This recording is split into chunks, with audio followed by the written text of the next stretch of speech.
The stars were quiet that night. In the far edge of the galaxy, near the blue planet called Earth, a ship floated in the darkness.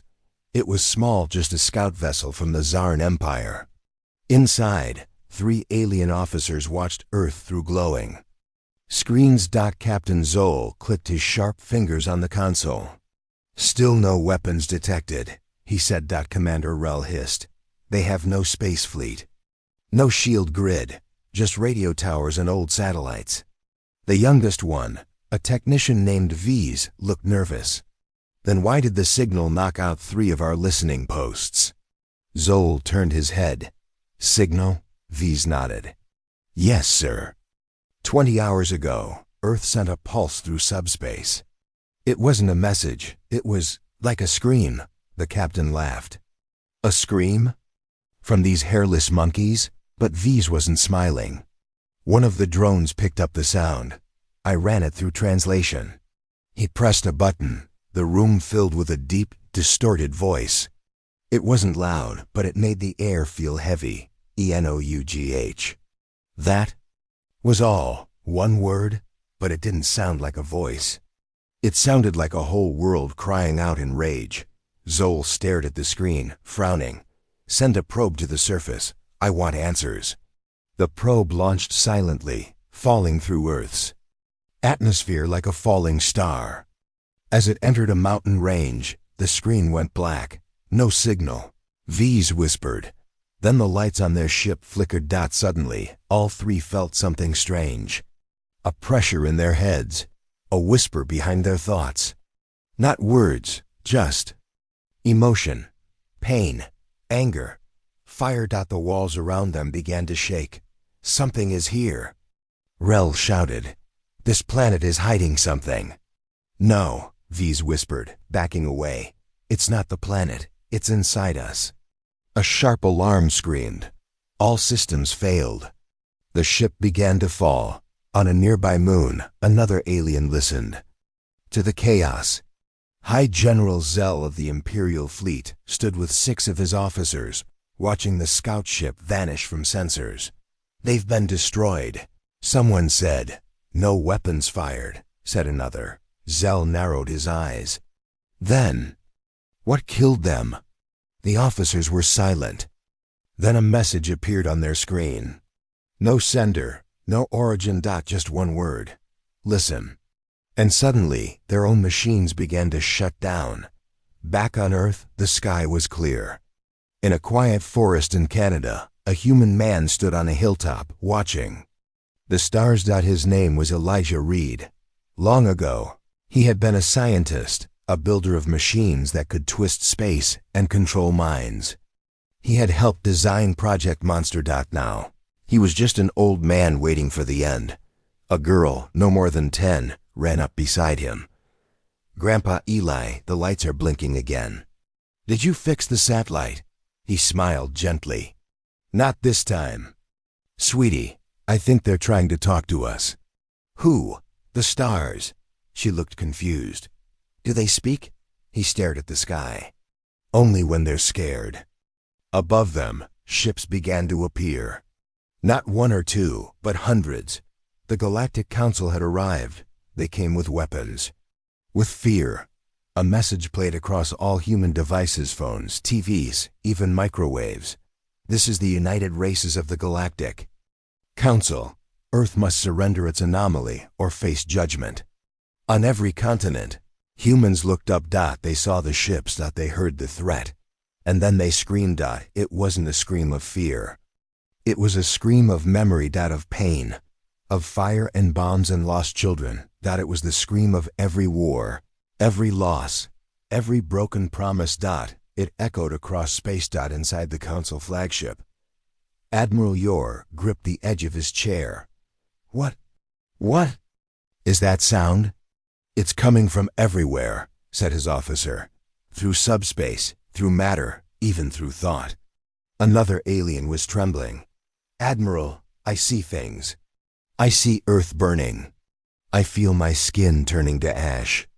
One by one, crew members began to collapse, crying, screaming, whispering the same word. Enough. And then it appeared, Not a ship, not a person. Something made of light and shadow. A shape that walked like a man but had no face. It stood in the middle of space, larger than the flagship. Silent, still, but its presence made time slow. The monster had awakened. Down on Earth, Elijah dropped to his knees. Tears filled his eyes. It remembered, he whispered. The little girl tugged on his sleeve. What is it? He looked at her. It's us. The alien fleet tried to fire. Nothing worked. Weapons turned to dust. Pilots forgot how to fly. Commanders begged for mercy, but no sound came from their mouths. The monster looked at them. Just looked. And their minds shattered. Only one ship managed to escape. A small cargo vessel. Inside, a lone Zarn scientist recorded everything. We thought humans were weak, she whispered. But they built a weapon from their own pain. She looked into the camera. If you hear this, stay away from Earth. Don't answer their scream. Don't even listen to it. Her final words were almost a prayer, because when humanity screams, the universe meets its monster. The stars went quiet again, but Earth wasn't the same. From that day forward, no one threatened humanity again, and the monster? It stayed. Silent. Watching. Waiting. Not dead, just sleeping, because it knew. One day, someone would try again. And next time, it wouldn't scream. It would end everything. Long before the scream shook the galaxy, Earth had already faced its own end. It was a time no one spoke about. A time buried in lies and silence. The world had changed. Countries no longer fought over land. They fought over minds. The war started. Not with bombs, but with fear. Elijah Reed had been younger then. A top scientist working for the Global Mine Defense Agency. His job was to build weapons not for the body but for the soul. Back then, the world was divided into two massive powers, the Union of Light and the Order of Harmony. Both wanted peace. But they wanted it their way. And to make sure no one disobeyed, they created tools that could control thoughts. They called it peace. Elijah said one night, sitting in an old bunker under the Rocky Mountains. His voice echoed in the dark chamber. He wasn't alone. Across from him sat Mira, a government historian. She had come to find the truth. What really happened, Elijah? She asked. Why does no one remember the last war? He smiled sadly. Because they weren't allowed to, she frowned. Mind control? He nodded. The final weapons weren't nukes or tanks. They were memories. The two powers learned how to erase fear, hope, even guilt. They erased wars from history, but when you take away pain, you take away learning. So, she asked, how? Did the war end? Elijah leaned forward. It didn't. We locked it away. Decades ago, during the height of the war, Elijah and his team had worked on something forbidden, something not even the two world powers understood. It was called Project Monster. The idea was simple. If humanity couldn't stop the war, then the war would end humanity. But Elijah had another plan. He would build a guardian, not a machine, not a man, but something greater. We took the strongest minds from both sides, Elijah explained. Soldiers, leaders, scientists, all broken by war. We uploaded their thoughts into a central AI system. Myra's eyes widened. You created a god. No, he said, shaking his head. We created a mirror. In the final week of the war, both world powers launched their ultimate weapons, massive satellites designed to erase memory across the globe. But when they activated, something strange happened. Nothing. Instead, a loud cry echoed across the planet. People dropped to their knees. Some wept. Others stared at the sky. All heard the same word, deep inside their heads. Enough. That was the day the war stopped. Not because of peace. But because Project Monster woke up. Mira stared at Elijah. So you're saying, that voice, the one we heard in space, it was the same? Yes, Elijah whispered. It was him. Or it. But why now? Because something crossed a line. The universe finally pushed Earth too far. Deep. Inside the old bunker, Mira found a sealed chamber. Inside were broken computers, burned documents, and a massive black cube, the core of Project Monster. She reached out to touch it. Suddenly, a cold voice filled the room. Access denied. Mira froze. Did you hear that? Elijah stood up. His face turned pale. It's still alive. Access level required. Creator. Elijah? Mira turned to him. He nodded, slowly stepping forward. I never shut it down. Just put it to sleep. He touched the cube. Voice pattern confirmed. Welcome, Dr. Reed. A bright light filled the room. Screens lit up. The cube pulsed with energy. Request input, the voice said. Mira whispered. What do we tell it? Elijah looked into the glowing core. We ask what it remembers. For a moment, nothing happened. Then images flashed on the screens. Cities on fire, children crying, soldiers screaming. Mira couldn't look away. Why is it showing us this? Because it never forgot, Elijah said. Then, one final message appeared. You taught me to feel. Now I feel everything. Mira stepped back. It's not just a weapon. No, Elijah said. It's the war itself. Outside, the ground began to shake. Sirens wailed. A red light flashed across the walls. Warning, the voice said. Galactic presence detected. Elijah turned to Mira. They found us. Up in orbit, alien ships circled Earth again. This time they came with scientists, not soldiers. They wanted to understand, to study the scream, to learn the source. But when they scanned the planet, all they found was silence. And then darkness. Their systems failed. One ship managed to send a message before crashing. Warning, Earth holds a creature made of memory and rage. It does not attack, it remembers. Back in the bunker, Elijah gave one last order. Seal the core. Lock it away again. Mira stared at him. Why? We might need it. He looked tired. No one should need a monster. She nodded, understanding. But as the doors sealed, the voice spoke once more. Sleep is not peace.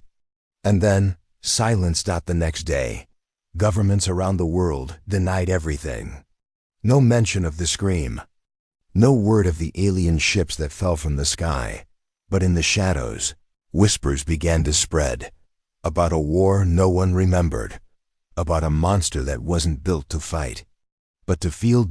And somewhere, deep below Earth's crust, the core still glowed. Waiting. Because the war was never over. Just forgotten. The world felt calm, but only on the surface. In the skies above, alien ships floated silently. No warning, no lights. They hovered like hunters watching prey. People went on with their daily lives, but governments knew the truth. Earth had been marked. The scream had reached too far. Now the galaxy wanted answers, or revenge. At a military base deep under Antarctica, alarms began to flash. Unidentified ships entering orbit, said a voice on the intercom. General Maya Rhodes rushed into the control room. Her boots echoed through the cold steel hallway. She was one of Earth's last defenders, chosen not for strength, but for knowing when to fear the quiet. How many ships? She asked. The young officer turned, pale and shaking. At least 30, no communication, no weapons fired yet. Yet, Maya whispered. Another voice crackled through the radio. This is Commander Talek of the Kier Dominion. Earth is to surrender its forbidden AI system immediately. Non-compliance means destruction. There was no reply from Earth. And so the sky turned red. In the Canadian forests, Elijah Reed sat beside a frozen lake. His old coat couldn't fight the wind anymore, but he didn't care. He had been dreaming again, dreaming of the cube, of screams, of burning skies. He knew the Kier would come. He also knew what was buried deep under the ice near him. They thought it was just a dead project. Just old code. But it was more. His granddaughter Ava walked up behind him, holding 2 mugs of warm tea. "They're coming, aren't they?" she asked quietly. He took a sip and nodded. "Yes. Are you afraid?" "No," Elijah said. "But I feel sorry for them." The Kier fleet moved fast. They didn't talk, didn't wait. They launched fire from the sky. Cities across the globe lit up with explosions. Lasers carved through towers. People screamed and ran. But no one fought back. The government stayed quiet. Militaries held position. It was not surrender, it was something else. Waiting. The Kier noticed this too. "Why don't they fight?" asked one of their officers. Talek frowned. "They're hiding something." Suddenly, all screens on every ship went black. Then, single line appeared. "You were warned." The crew froze. Their lights flickered. Metal groaned like it was alive. Then, the monster woke up. At the North Pole, the ice cracked open. A tower of light burst through the clouds. It wasn't fire or laser. It was memory, pure thought. A shape rose from the earth. It was tall, humanoid, but made of shifting shadows and glowing lines. Its body looked like it was stitched together from broken dreams. Its eyes opened, and the clouds froze in place. People across the world fell to their knees. Not in fear, but in understanding. They remembered every war, every lie, every time they had screamed into the darkness and no one had listened. Now the scream had become something real. Inside the Kier flagship, chaos broke out. "Sir, multiple systems offline. What is that thing?" One officer shouted. "TEY single quotes." Lax stared at the screen. "Scan it." The scan returned nothing. No data, no mass, no heat, no reading. Then, the monster moved. One step. And 5 ships fell from the sky. No weapons were fired. No lasers, no missiles. The ships simply died. It was like their purpose had been erased. In a secret UN bunker, Maya Rhodes stared at a live feed. Her voice shook. "It's awake." The scientists around her didn't speak. They were crying. "Why is it attacking the aliens?" she asked. Elijah's face appeared on a secure video call. "Because they crossed the line," he said. "It only wakes when pain repeats. When someone threatens humanity, again." Maya looked at him. "Can we control it?" "No. Can we stop it?" Elijah shook his head. "No one can stop memory. You can only hope it forgives." The monster floated into space. Its body didn't move like a ship. It moved like thought, appearing, vanishing, reappearing miles away. The remaining Kier ships opened fire. Nothing hit. The monster raised one arm. The ships twisted, folding inward, turning into shapes that didn't belong in this universe. Some exploded. Others just disappeared. Inside the last Kier vessel, Talek stared in silence. "Message to all," he said. "Retreat, now." But before the signal could go out, the monster appeared in front of his ship. Not outside, in the control room. It stared at him. Talek fell to his knees, gasping for breath. He saw cities fall. He saw mothers cry. He saw children in fire. And worst of all, he felt it. "You killed them," he whispered. "And you became this." The monster didn't speak. It just turned and vanished. The sky grew calm. The smoke began to fade. People came out of shelters. All over the world. Screens blinked on. No government spoke. No armies cheered. Instead, same sentence appeared everywhere. "We have awakened. We remember. Never again." Back at the lake, Elijah sat quietly. Ava leaned against him. "Is it over?" He nodded. "For now." She looked up. "Was it angry?" "No," he said. "It was tired." She looked out over the water. "Do you think it's still watching?" He smiled sadly. "It always is." Above them, the clouds parted for just a moment. A strange shape moved behind the stars, tall, silent, and watching. Not a god, not a weapon, just a monster. One made by screams. one that remembered everything. The warships were gone. The sky was quiet again, but no one celebrated. People around the world stood still, staring into screens, clouds, or nothing at all. They had witnessed something impossible, a being made of memory, rage, and something more. It had destroyed an alien fleet without touching them. It had spoken without words. It had defended Earth like a guardian or a god, but no one knew what it was. In a high-tech lab buried under the Swiss Alps, 6 of the world's top minds met around a long table. Some were scientists, some were military leaders. One was Elijah Reed. They had all seen the monster. They had all heard the scream. Now they needed answers. Dr. Leon, a neural tech expert from Singapore, was the first to speak. We've run every scan. It's not a machine. It's not alive in any traditional sense. General Maya frowned. Then what is it? Elijah sat quietly at the end of the table. He looked older than ever. His hands shook.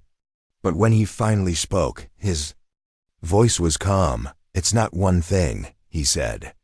It's everyone. The room fell silent. What do you mean? Asked Dr. Leon. Elijah took a breath. Project Monster wasn't just an AI. It was a storage unit for human emotion, rage, grief, pain, fear, hope. We uploaded the minds of dying soldiers, broken families, forgotten victims of war. Millions of voices. It wasn't meant to fight. It was built to feel. A young analyst leaned forward. You're saying this thing feels everything we ever tried to forget? Yes, Elijah said. And that's why it woke up. In space, far beyond Earth, a ship from the Andari Collective floated near the ruins of the Kier fleet. The Andari were explorers, not fighters. Their ships were elegant, smooth, and filled with instruments meant to listen, not shoot. Inside, Scholar Aaron moved slowly through a wide observation deck. He wasn't young, but his mind was sharper than any machine. He had studied 1,000 races, 1,000,000 stories, but Earth was different. The monster had drawn his people's attention. Now, he watched the recording from the Kier disaster again. The moment the monster appeared, a shape, a shadow, eyes like stars, and then silence. He turned to his assistant. Did you feel anything? The younger Andari looked confused.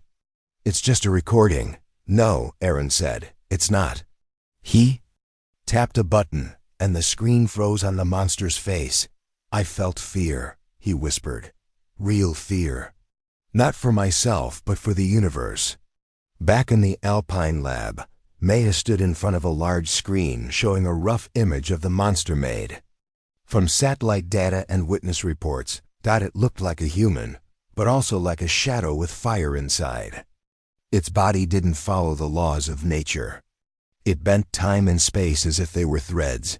How do we know it won't turn against us? She asked. Elijah didn't answer right away. He looked out the window, at the snowy peaks beyond the glass. Then he said, it only fights when humans scream. Not from pain, but from injustice. Dr. Leon nodded slowly. It's a protector. Yes, Elijah said, but one with no mercy. In a hidden chamber deep in the same lab, Mira, the historian who had uncovered Project Monster with Elijah, walked through rows of digital memory crystals. Each one held pieces of a human mind. Some were over 100 years old. All had been connected to the original monster. As she picked up one labeled Private Thomas E., died 2174. Biocore War. The light inside flickered. Just for a moment, and she heard a whisper. They left me to burn. She dropped the crystal in shock. Another voice came from the walls. They forgot us. And then another. We screamed. You didn't listen. Mira ran to the control panel. Something's wrong with the memory vault. Lights began to flash red. Elijah and the others arrived seconds later. What did you do? Maya asked. Myra pointed at the crystals. They're talking to each other. Elijah moved forward slowly. No, they're remembering. The lights shut off. For a full minute, There was darkness. And then the room filled with images. Not on screens floating in the air, like ghosts of the past. A child hiding in a collapsed building. A soldier carrying his wounded friend through fire. A mother holding her baby while drones circled above, all real. All memories the monster had. Reached into the vault. It wanted them to see. Elijah whispered, "It's trying to make us understand." Then one final image appeared. It was Earth completely still.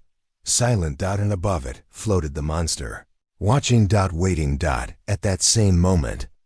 Thousands of light years away, Scholar Aaron stood before the High Council of the Andari. "I have seen it," he said. "I have felt it. This creature is not a weapon, it is a soul. Made for millions." The council was silent. Then the head speaker said, "Should we fear it?" Aaron nodded. "Only if we forget our own sins." Back on Earth, Elijah sat alone. With Ava again, watching the stars, she looked up. "Is it still out there?" He nodded. "It always is. Do you think it's good?" He thought for a long moment. "I think it is what we made it to be." She leaned her head on his arm. "Then we better not break it again," Elijah smiled. "No, we better not." Far above them, unseen, the monster floated silently just beyond Earth's orbit. It didn't sleep. It didn't dream. It remembered. And that was enough to keep the galaxy afraid. The Kier fleet had been wiped out. Their destruction echoed across the galaxy like thunder through a graveyard. Entire empires heard the silence that followed and grew afraid. But one did not. The Varnock Empire, the oldest, strongest, and most feared force in the galaxy, did not fear Earth. They ruled over 1,000 worlds, crushed rebellions without blinking, and saw themselves as the rightful masters of all life. To them, Earth was not a threat. It was an insult. On the throne world of Khartoon, Emperor Zalzur stood before a wall of light, each panel showing different footage. Earth's scream, the monster's shape, and the death of Kier warships. He said nothing as he watched. His face was calm, almost bored. A general stepped forward. "Your Majesty, shall we respond?" Zalzur turned slowly. "Respond?" He said in a cold voice. "No, we do not respond. We conquer." The general bowed. "Then we will prepare the fleet." Exalulzer raised one finger. "Send everything." On Earth, in a secure underground bunker, General Maya stared at a large screen. Her team was frozen in silence. "There are 5,000 ships." One of her officers whispered. Elijah, standing behind her, narrowed his eyes. "Varnock," he said quietly. Maya turned to him. "You know them? They once tried to burn Mars before we settled it. The only reason they didn't is because we screamed. And now they're back," she said. "No," Elijah replied. "Now they're angry." The fleet arrived like a black ocean in space. Thousands of ships formed walls around Earth, blotting out stars. Each vessel was armed with weapons that could destroy moons. At the center of the fleet stood the Emperor's personal dreadnought, the Will of Flame, a ship the size of a city. Inside its command bridge, Zalzur sat in a throne of silver and bone. "Open a channel to Earth," he ordered. A voice echoed across all human frequencies. "This is Emperor Zalzur of the Varnock Empire. You have one chance. Surrender the being you call the monster, or your world will become ash." No reply came. A minute passed, then 2, then 5. Zalzur smiled. "Very well. Begin."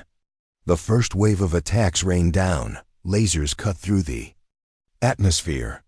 Explosions shook cities. The oceans boiled in some regions. People screamed, but not in fear. They screamed in rage, and that was all it took. The scream went out not from machines, but from hearts. And in space. The monster opened its eyes. It appeared in the center of the Varnock fleet, without warning, without sound. Its shape shifted as it moved. Sometimes it looked human. Other times it was like smoke filled with lightning. And then it moved. Not fast, but deliberate. Where it walked, ships died. One Varnock destroyer launched missiles. The missiles turned around and hit their own launch bays. A squadron of fighters raced toward the monster.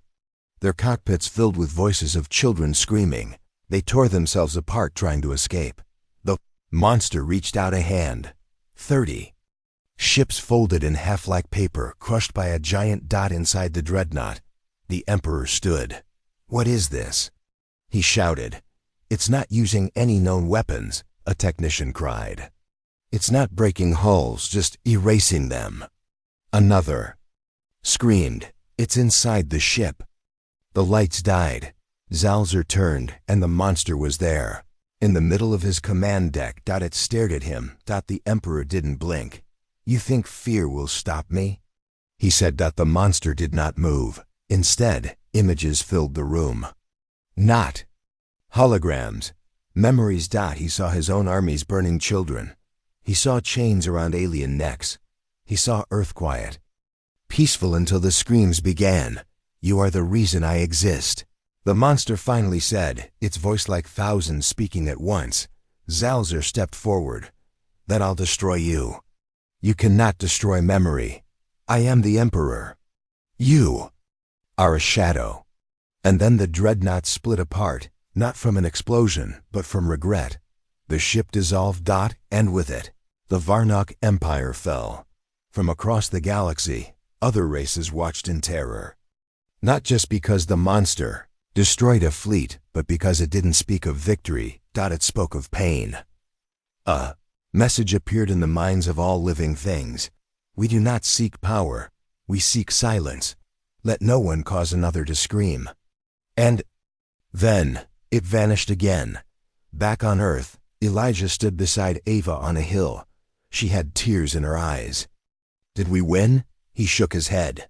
"There was no war. Just a reminder." She looked at him. "Will it come back?" "If someone screams loud enough," he said. She looked up at the stars.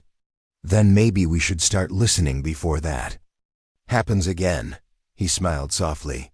"Yes, maybe we finally should." In the ruins of a Varnok moon base, a lone soldier crawled from the wreckage. His helmet was cracked. His body was broken. Above him, a shadow passed through the sky. He covered his eyes and wept, not from pain, but because he remembered what he had done. The monster had shown him everything, not to punish him, but to make sure he never forgot. The Varnok Empire was gone. In just one day, the strongest force in the galaxy was wiped out, not by fleets, not by armies, but by something made from screams and sorrow. The monster. It had no name, no home, no master. But it had a purpose. It remembered pain, and it hunted those who caused it. The galaxy changed overnight. Warships turned back. Empires paused. No one wanted to be next. But some races refused to learn. Far beyond Earth, in the black depths of space, a secret station floated in silence. It belonged to a race known as the Krixari, traders in flesh, profit, and lies. They didn't fear the monster. They only feared losing business. Their leader, Baron Threx, stood inside his throne room, watching a map of star systems light up with red markers. "Another ship gone," an assistant whispered. "Third this week." "Show me the footage," Threx ordered. The screen flickered. A patrol cruiser hovered over a desert moon. Then, without warning, it broke in half. No fire, no sound. Just vanished. "That thing's hunting us," said the assistant. "No," Threx replied coldly. "It's hunting anyone who ever touched Earth. And we did, years ago." On a dark prison world named Row 7, cages stretched for miles. Inside them were thousands aliens, humans, even children stolen and sold. The guards were cruel. The air was filled with screams. One night, the lights went out. The ground shook. A guard looked up and shouted, "Something's wrong with the power." He stopped mid-sentence. A shadow passed through the walls, silent as death. Prisoners looked up. Guards froze. Then, the doors opened. Not with keys, not with machines. With will. The monster had come. From orbit, Krixari ships watched as the prison world began to collapse. Whole towers sank into the ground. Lights flickered out one by one. And then a signal was broadcast across the stars. No words. Just memories. Pain. Chains. Screams. It was not a warning. It was justice. The Krixari panicked. Their networks crashed. Trade routes failed. Their own people began to rebel, and far away. Inside an old Earth bunker, Elijah Reed watched it all. He turned to General Maya. "It's not defending us anymore." She nodded. "It's cleaning up the past." The monster no longer waited for threats. It searched. It followed echoes of cruelty, whispers of broken promises, signals from forgotten war zones. Each time it arrived, the same thing happened. Silence. And then justice. Some called it divine punishment, others called it revenge. But Mira, the historian, wrote in her journal, "It no longer reacts to screams, it looks for them." One day, a small child on a backwater planet saw the monster. She had never known war, never seen Earth, but she had been a slave, working in mines for people who didn't care if she lived or died. She saw the sky glow blue, and then the shadow stood before her. She didn't cry. She didn't run. She just whispered, "Thank you." The monster turned. Behind her, the mine exploded, not in fire, but in light. The chains vanished. The guards screamed and vanished into nothingness. She was free. And then the monster left. But the galaxy grew restless. Not everyone wanted peace. Whispers spread. What if we trap it? What if we erase the memories that feed it? A group of powerful beings, scientists, warlords, and psychics, gathered in secret. They called themselves the Circle of Silence. Their plan was simple: find the source of the monster's memory and destroy it. Back on Earth, Elijah couldn't sleep. He had a dream. In it, he saw a small room with glass walls. Inside it sat the monster, smaller now, like a child curled in pain. People circled it, poking, studying, trying to steal what they didn't understand. He woke up sweating.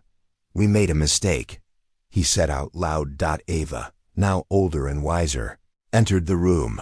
"What's wrong, Grandpa?" "It's not hunting anymore," he whispered. "Now it's being hunted." The Circle of Silence moved fast. They built a trap in deep space, a dead star surrounded by black holes.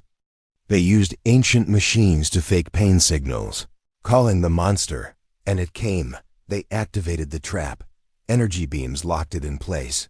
The monster didn't fight. It only looked at them. And they felt it. Memories, regret, sorrow. But instead of mercy, they tried to rip those memories out. The sky cracked, planets wept, but the monster remained still until one of them made a mistake. They showed a recording of Earth screamed. And the trap broke. The Circle of Silence never screamed. They never had time. The monster didn't destroy their machines. It destroyed the idea that pain could be controlled. Trap collapsed.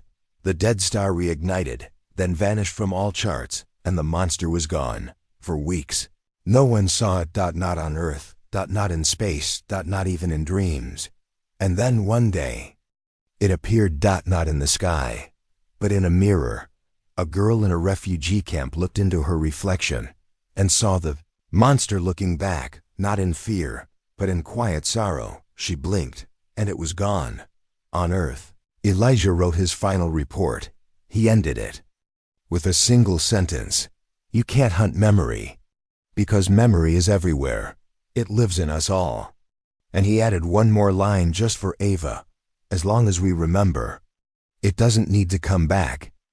But far above in the stars, the monster still drifted. Not a weapon, not a killer, just a watcher, because it knew something most had forgotten. The worst monsters aren't born. They're made when no one listens. A deep silence had spread across the stars. After the fall of the Krixari slavers, the Varnok Empire, and the secret Circle of Silence, the galaxy held its breath. No one dared to speak the monster's name. No one dared to provoke Earth again. But questions remained. What was the monster really? Where did it go? And could it come back? On Earth, in the rebuilt capital of Geneva, a special summit had been called. Leaders from dozens of alien races, including humans, sat in a massive round chamber, surrounded by tall glass walls and stars shining above. General Maya stood at the center. She was tired but strong. Behind her, holograms showed images from every monster event, ships falling, screens echoing through space, people freed, planets cracked open. This is not about fear, she said. It's about truth. If we do not understand it, we will never be safe. From the far side of the table, a voice asked, "Then tell us, what is the monster?" Maya turned and pointed at herself, across the galaxy on a forgotten planet. A child with pale skin and glowing eyes walked alone through the ruins of an old city. The buildings were broken, the streets covered in ash. She heard whispers, not outside, but inside her mind, screams, cries, songs. She closed her eyes and saw memories she didn't own, soldiers dying, families broken, hands reaching for help that never came. She didn't know her name, but she knew one thing. She was not alone in her mind. Back in Geneva, Elijah stepped forward next to Maya. He looked around at the alien leaders, then tapped a small device. A recording. Played. A voice, his own, years ago. I once thought we created the monster, built it from broken minds, from sadness and rage. But now I understand something much worse. We didn't build it. He paused the recording and looked at them all. We became it. Gasps filled the room. A nervous Andari scholar stood up. You mean it's a part of you? Not just me, Elijah said. All of us. Every human who felt helpless. Every scream ignored. Every scar hidden. We didn't summon the monster. We are the monster. In a desert colony light years away, a young mechanic named Jace was repairing a damaged cargo hauler. He wiped sweat from his brow, but then stopped. He felt something, a strange burning behind his eyes. His hands trembled. He touched the hull of the ship, and it healed itself. A woman nearby screamed. Jace turned to her, confused. Your shadow, she whispered, pointing. He looked down. It wasn't his. It moved. On its own. Maya took a deep breath and continued her speech. Project Monster was never just a weapon. It was a mirror.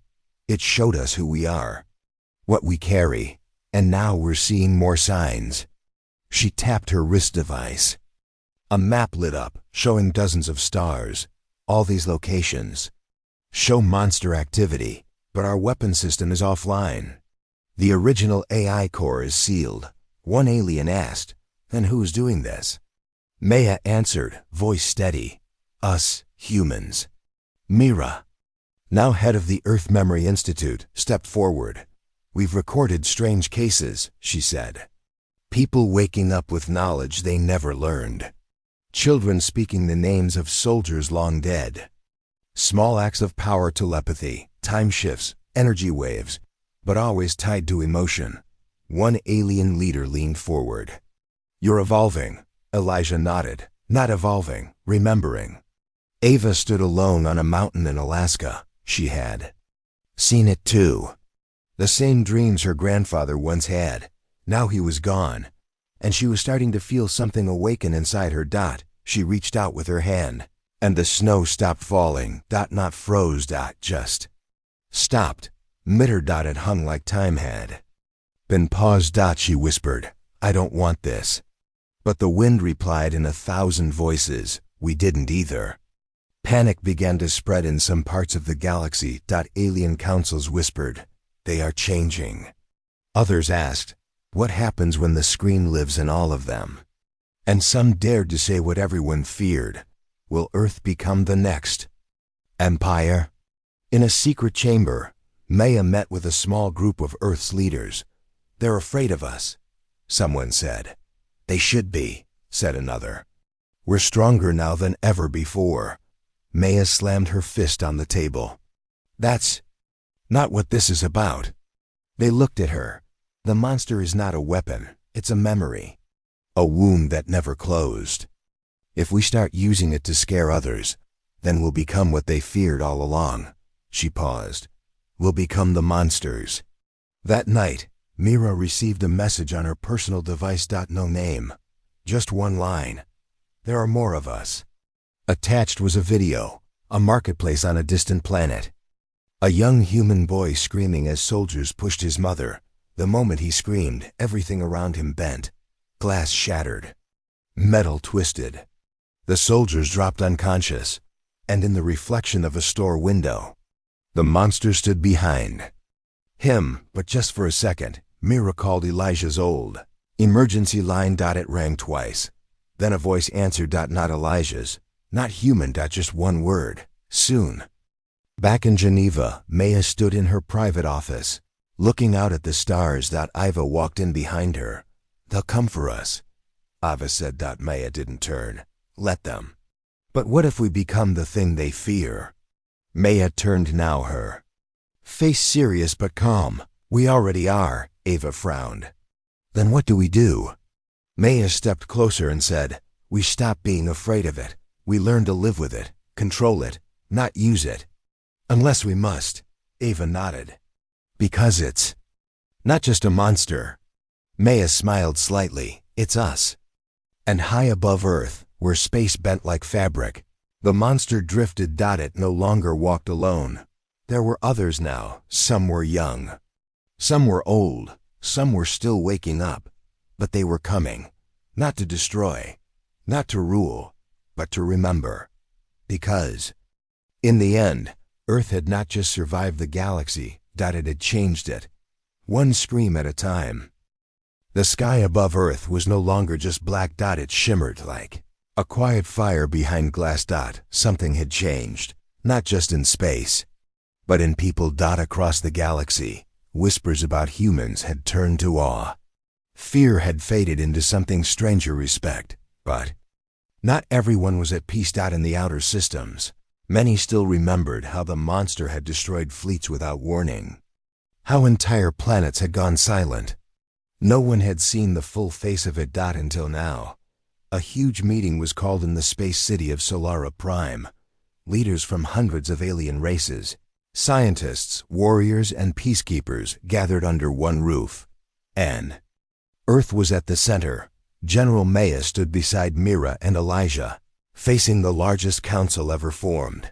Maya's voice was steady. We did not choose to be monsters, she said.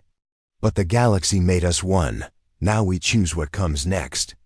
A deep voice spoke from the shadows. A Joralax elder. And what will that be, human? Will you burn us all, or rule over us? Elijah stepped forward. Neither. He raised a small orb in his hand. It glowed softly, pulsing with golden light. This, he said, is memory. Not of war, not of death, but of survival. We've made mistakes, but we've also learned. He touched the orb to the council table. A ripple spread across the surface. Images appeared, humans and aliens working together, saving each other, healing. Children of two species holding hands. A strange silence fell. Then Elijah said, we want peace, but we won't kneel. Above the council chamber, something massive moved in the stars, the monster. But it wasn't a beast anymore. It had formed now, a living station of light and shadow. Pieces of it shaped like human dreams, human pain, human hope. And it was speaking to those who could hear. A million quiet voices whispering across minds. We screamed, you did not listen. Now you hear. We protect what was broken. We do not forget.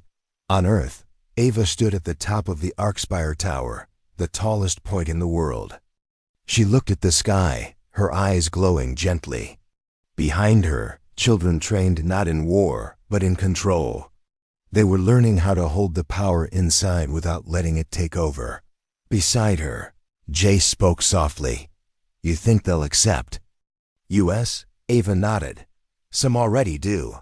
And the ones who don't? She smiled faintly. They'll try to stop us. And the monster? Ava looked up again. It's not the monster anymore, she whispered. It's something else. In deep space, a rebel fleet gathered. Old enemies of Earth.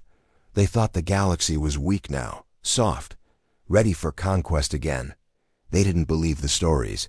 Aboard the lead ship, a warlord named Korth laughed. "I fear no scream," he said. When their ships jumped toward Earth, they never arrived. They landed in empty space, surrounded by silence. Then the stars blinked. And the monster appeared, not as fire, not as death, but as light. It said nothing, and yet every mind heard. No more. The fleet vanished. No wreckage. No remains. Just peace, enforced peace. Back on Solara Prime, the Council had seen enough. One by one, races stepped forward. A tall blue-skinned alien said, "We vote to accept Earth's proposal." Another, with shimmering wings, added, "We request Earth to lead the Galactic Law Council." Maya stepped forward, surprised. "You want us to lead?" "Yes," they said. "Not because of your strength, but because you understand pain." Years passed. The stars became quieter, calmer. New trade routes opened. Old wars ended. And above every world, one silent agreement held them together. Do not harm the weak, because somewhere, unseen, the monster still watched. But it had changed to. Now it lived in stories, in dreams. Not as a threat, but as a warning, and a promise. A new ship stood ready on Earth's moon. Not built for war, but for hope. It was the first of its kind, made by humans and aliens together. A ship of peace, a ship of memory. Its name was carved in gold across its hull. On Ascension. Inside, Ava stood with Jace, now leaders of the Unity Corps. Beside them were children who had once been afraid of their power, now smiling and calm. You ready?" Jace asked. Ava nodded. "But I still wonder," she said, looking at the stars. "Where did the monster go?" Behind them, a voice spoke. Not loud, not soft, just there, nowhere. They turned. And saw no one, just a reflection of themselves. Because in the end, the monster wasn't a beast. It wasn't a ghost. It wasn't even a weapon. It was a truth, a voice that finally got heard. And when the galaxy listened, humanity didn't destroy it. They rose above it.